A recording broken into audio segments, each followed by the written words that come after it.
ન્યૂઝમાં આગળ વાત કરીએ તો રાજપીપળાની સ્ટેટ બેંક ઓફ ઇન્ડિયાની મુખ્ય શાખામાં બેંકના પૂર્વ કેશ ઓફિસરે મોટું કૌભાંડ આચર્યું હોવાની એક ચોંકાવનારી ઘટના પ્રકાશમાં આવી।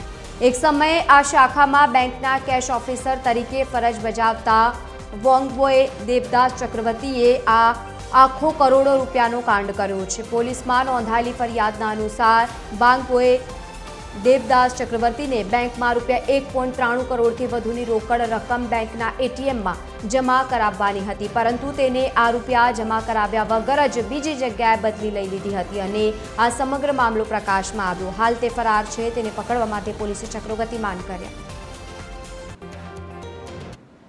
तत्कालीन समये ऑक्टोबर महीना दरमियान जे बैंकना कैश मैनेजर बांगमोय देवदास चक्रवर्ती फरज बजावता हता।